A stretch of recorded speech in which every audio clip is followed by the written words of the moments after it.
Bonjour. La séquence précédente avait porté sur l'anulocyte ou leptocyte.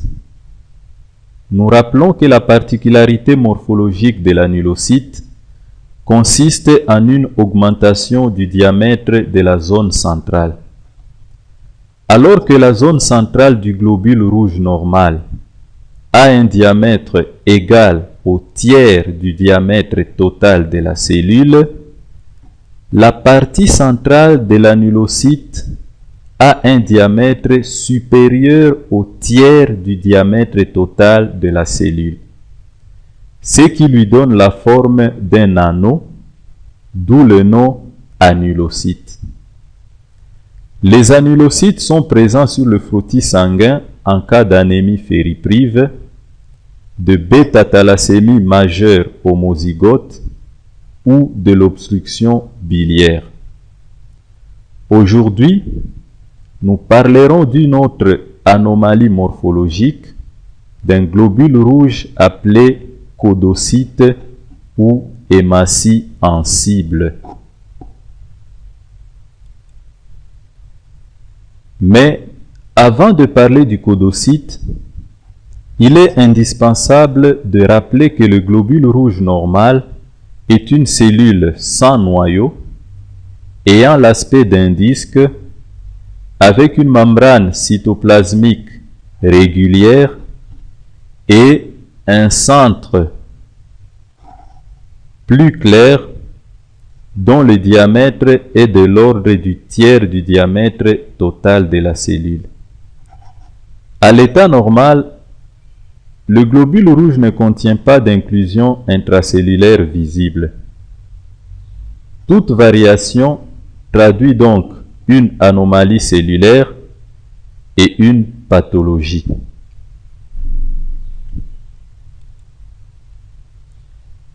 Les target cells ou codocytes correspondent à des globules rouges en cible avec un centre foncé.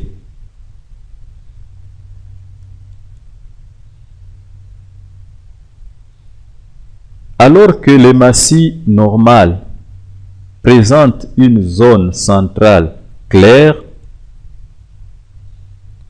et une zone périphérique foncée, le codocyte, lui, présente trois régions concentriques. Nous avons une région centrale hémoglobinisée et donc foncée, une région intermédiaire claire et une périphérie hémoglobinisée. Ceci donne au codocyte l'aspect d'une cible. Comme nous venons de le dire, le codocyte présente trois régions concentriques. Une région centrale hémoglobinisée,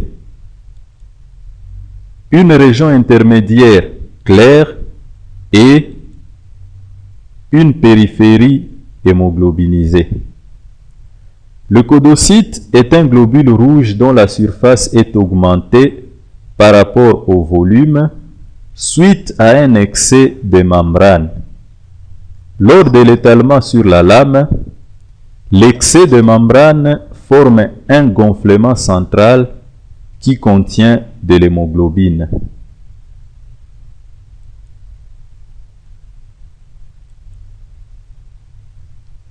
Les codocytes s'observent en nombre élevé, plus de 10 à 20%, au cours de l'ictère obstructif, du déficit congénital en lécithine-cholestérol acyltransférase,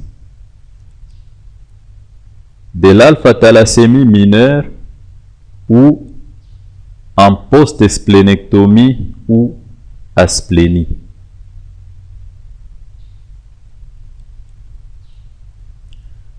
Alors, analysons ensemble ce cas. Monsieur Théophile, âgé de 37 ans, sans antécédents, vient consulter pour baisse progressive de l'acuité visuelle. Le début des troubles remonte à l'enfance avec l'apparition d'opacité cornéenne non étiquetée.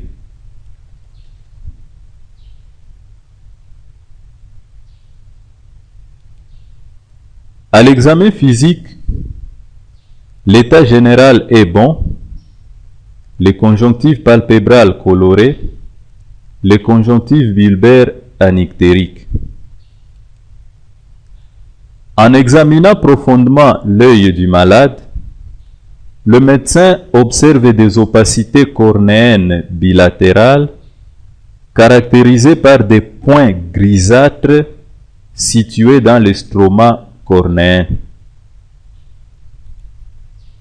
Ailleurs, l'examen physique était non contributif. Le médecin émet alors deux hypothèses diagnostiques. Première hypothèse, le trachome. Deuxième hypothèse, la maladie de Wilson. Comme bilan, le médecin demande la culture microbiologique de l'écoulement de l'œil pour identifier avec précision l'agent infectieux responsable du trachome. Les autres analyses demandées sont la cuprémie, la céruloplasminémie pour exclure une surcharge en cuivre, ainsi que la numération formule sanguine de routine.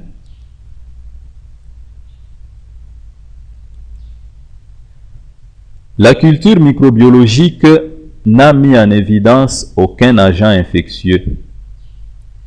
La cuprémie et la céruloplasminémie, faites au laboratoire de biochimie, reviennent normales.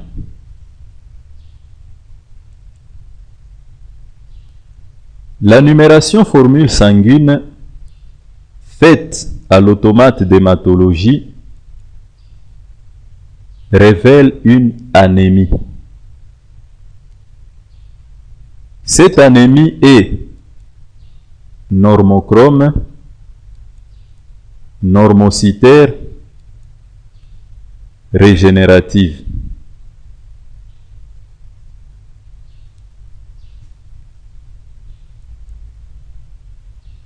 Sur le frottis sanguin, on observe de nombreux codocytes représentant environ 50% des globules rouges.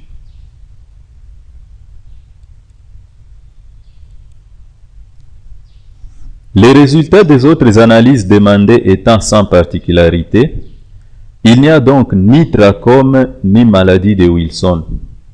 Toutefois, l'hémogramme complet a révélé une légère anémie normochrome normocytaire. On a également observé de nombreux codocytes sur le frottis sanguin périphérique. Maintenant, on vous pose deux questions. Quel est votre diagnostic? Quelles sont les autres analyses nécessaires pour ce cas? Pour répondre à ces deux questions, nous rappelons les hypothèses diagnostiques d'une codocytose.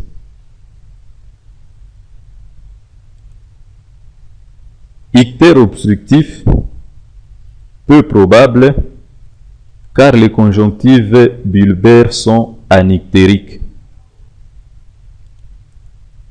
Après splénectomie, exclu, car le patient n'a aucun antécédent chirurgical, il n'a jamais été opéré.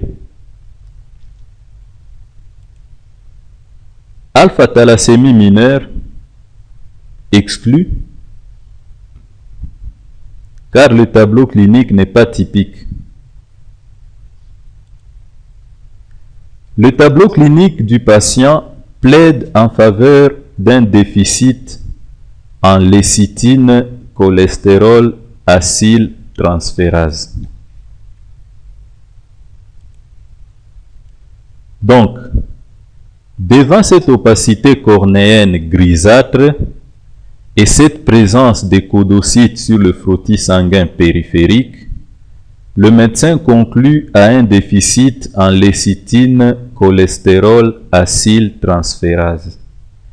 Ce déficit pouvant être soit complet, soit partiel, la conduite à tenir est l'élaboration d'un bilan lipidique.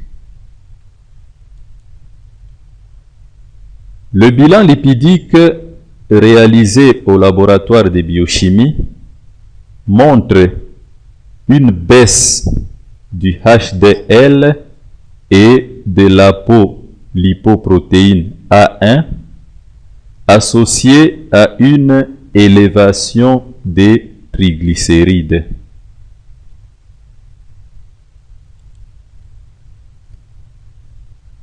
Devant le taux bas de HDL, la conduite à tenir est de faire le typage de cette lipoprotéine. Ce typage donne pour un HDL1 à 0,7 g par litre et HDL2 égale à 0 g par litre et un HDL3 égale à 0,29 g par litre. L'absence de HDL2 suggère que la maturation des HDL est bloquée au stade HDL3, riche en lécithine cholestérol acyltransférase. Il y a impasse métabolique et accumulation cornéenne. Le déficit de HDL2 explique le taux bas de HDL et d'apolipoprotéine A1 par diminution des recyclages hépatiques des lipoprotéines. Les HDL n'étant pas catabolisés, il y a aussi augmentation de la triglycéridémie. Cette anomalie de maturation des HDL évoque un blocage enzymatique de la lécithine cholestérol acyltransférase. Cette anomalie, dont la transmission se fait selon le mode autosomique récessif, porte le nom de ichthyophtalmie ou maladie des yeux de poisson. Un autre diagnostic extrêmement rare à évoquer dans ce cas est le déficit en apolipoprotéine A1. Alors, qu'est-ce que le déficit en lécithine cholestérol acyltransférase? Le déficit en L4 est une maladie métabolique. Il existe deux formes cliniques de déficit en L4. La première forme est le déficit en L4 familial, caractérisé par des opacités cornéennes, une anémie et une insuffisance rénale. La deuxième forme est la maladie des yeux de poisson, caractérisée par des opacités de la cornée et parfois une athérosclérose.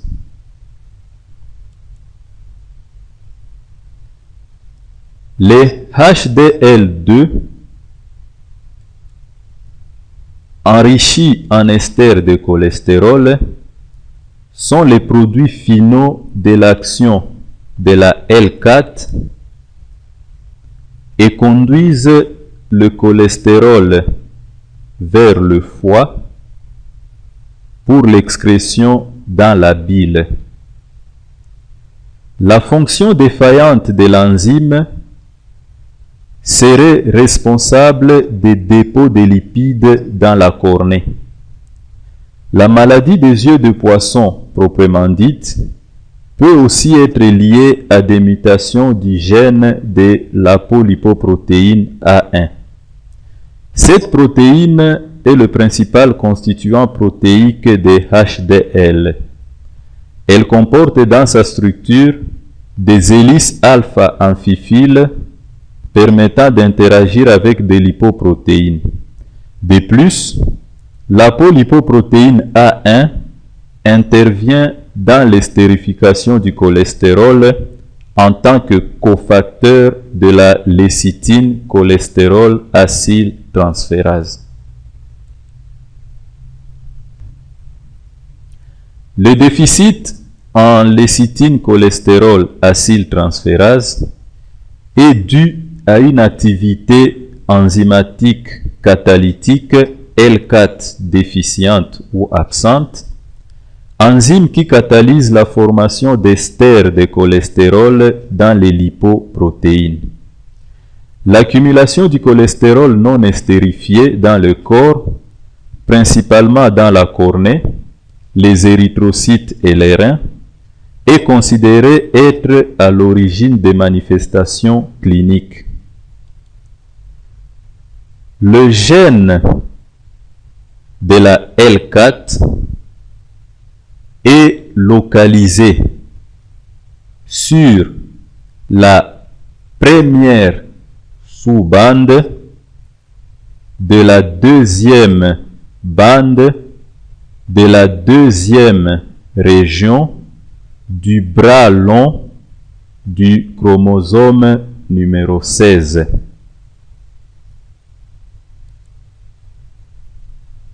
La maladie des yeux de poisson se transmet selon le mode autosomique récessif. Un conseil génétique devrait être proposé aux familles touchées.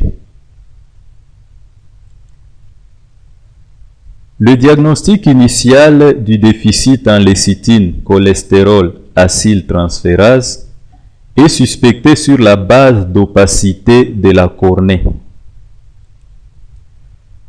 Le frottis sanguin coloré au May-Grunwald-Giemsa révèle la présence de codocytes dans le sang.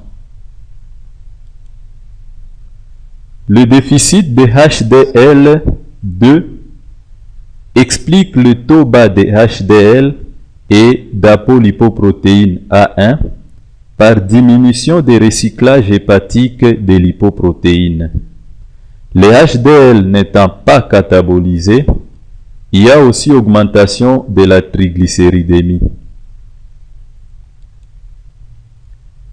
Le diagnostic définitif nécessite les tests génétiques moléculaires du gène L4 et de l'analyse fonctionnelle du produit du gène.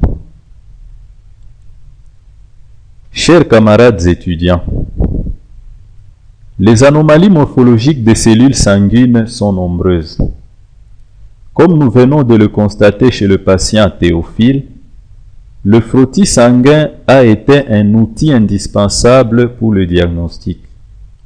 L'automate d'hématologie est nécessaire, mais pas suffisant pour poser un bon diagnostic. La production de l'émission Morphologie en hématologie, que vous venez de suivre, est une action située au premier stade du processus de changement de comportement, c'est-à-dire le stade cognitif.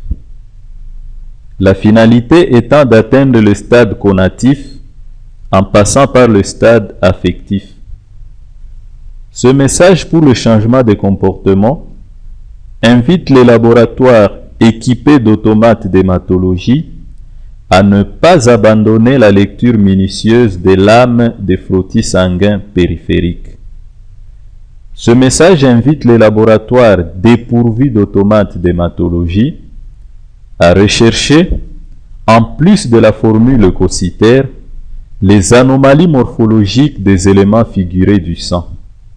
Le changement des comportements anciens et l'adoption de nouveaux comportements améliorera la qualité de nos services et produira la satisfaction de nos clients. En bref, il ne suffit pas de connaître toutes les anomalies morphologiques des cellules sanguines, mais il faut les rechercher chez tous les patients pour ne pas passer à côté des vrais problèmes des malades. Nous vous remercions d'avoir suivi ce 4e épisode intitulé Codocyte et vous annonçons que la 5e séquence portera sur le dacryocyte. Au revoir et à la prochaine.